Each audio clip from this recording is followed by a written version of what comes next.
नमस्कार दोस्तों, आप सभी का स्वागत है आपके अपने YouTube चैनल विभा शेरावत पर। दोस्तों, भाई यम और बहन यमुना के अनन्य प्रेम की निशानी है भाई दूज का पर्व।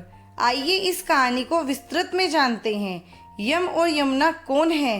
धर्मराज यम देव एवं नदी श्रेष्ठ माता यमुना सूर्य नारायण और उनकी पत्नी माता के संतान हैं। माता यमुना अपने भाई धर्मराज यमदेव से बहुत प्रेम करती थी।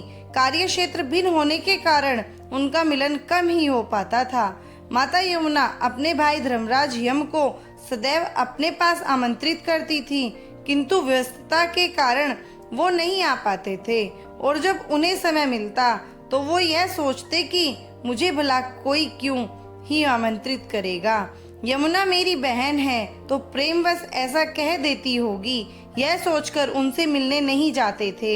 एक बार माता यमुना हट कर बैठी कि आपको आना ही होगा। तब धर्मराज ने अपनी बहन यमुना से पूछा, हे मेरी प्रिय बहन, क्या तुम मुझे वास्तव में निमंत्रण दे रही हो? निसंकोच कहो।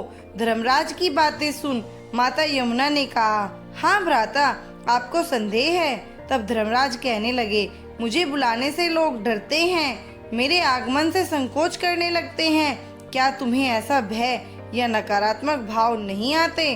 तब माता यमुना ने अपने भाई धर्मराज यम के मन में उठ रहे प्रश्नों को शांत करने हेतु उत्तर दिया, हे धर्मराज, सबसे पहले तो आप धर्मराज हैं जो निरंतर धर्म पर चलता है और उसके पश्चात आप मेरे भ्राता हैं। इस स्थिति में भय कैसा? आप अपना कार्य धर्मपूर्ण रूप से करते हैं और यदि धर्मानुसार किसी का अंत समय आ जाए तो उसे स्वीकार करना ही जीवन का कर्तव्य है, तथा यदि किसी का अंत समय नहीं आया है किंतु आप उसके सामने खड़े हैं तो इसमें कैसा भय भ्राता?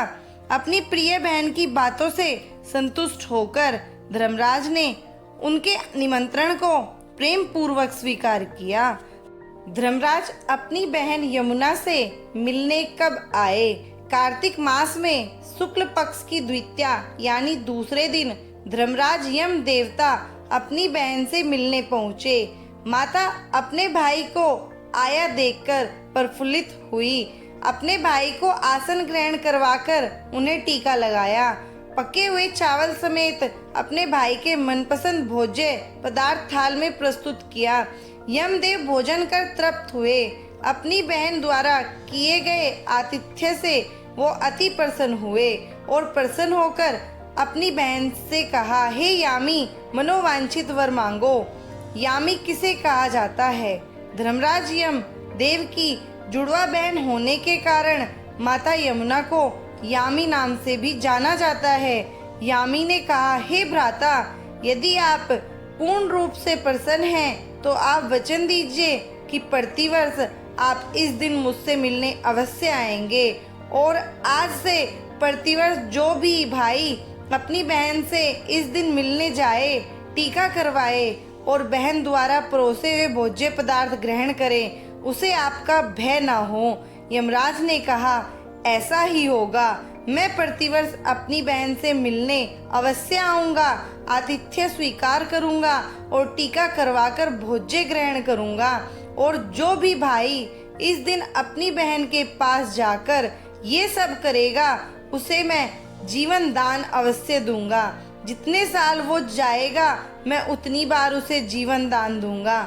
अपने भाई के वचन से अचंभित होकर माता यामी ने पूछा, अरे भ्राता, ये धर्म संगत है क्या? उत्तर में धर्मराज ने कहा, बहन से टीका करवाकर बहन के हाथ से परोसे गए भोजन का आनंद लेना तो स्वयं ही धर्मफल स्वरूप है और अपनी बहन के समीप जाकर उसकी कुशलता जानना, उसकी आवश्यकताओं को पूर्ण करना, उसे उपहार देना, उसके साथ समय व्यतीत करना, यह भाई का धर्म है। धर्म तो सदैव ही अच्छे कर्मों में भी सर्वोच्च माना गया है और अच्छे कर्मों के फल भी तो अच्छे ही होंगे। प्रिय बहन, अपने भाई की बातों से संतुष्ट होकर माता यमुना ने अपने भाई को विदा किया। भाई दूज कब मनाया जाता है? रक्षाबंधन सावन पूर्णिमा के दिन मनाते हैं और भाई दूज कार्तिक मास के शुक्ल पक्ष की द्वितीया के दिन यानी दूसरे दिन मनाई जाती है। दिवाली के 2 दिन बाद मनाए जाने वाले भाई बहन के इस त्योहार की मान्यता बहुत पौराणिक समय से है। किन किन अन्य नामों से भाई दूज को जाना जाता है, आइए जानते हैं दोस्तों। भाई दूज को यम द्वितीया, भ्रात द्वितीया, भाई टीका, भाई फोंटा, टीका दूज या केवल दूज के नाम से भी संबोधित किया जाता है।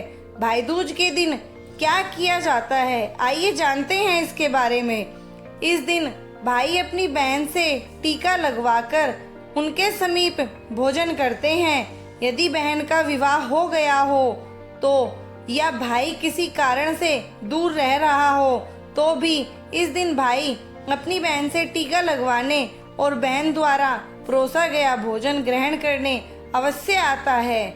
जिनकी दूर दूर तक संबंधियों में भी कोई बहन नहीं होती, वैसे लोग इस दिन किसी भी स्त्रीत्व प्रतीक जैसे गाय, नदी के समक्ष बैठकर स्वयं टीका कर भोजन ग्रहण करते हैं। ऐसा करने से इन्हें भी आयु दीर्घ होती है।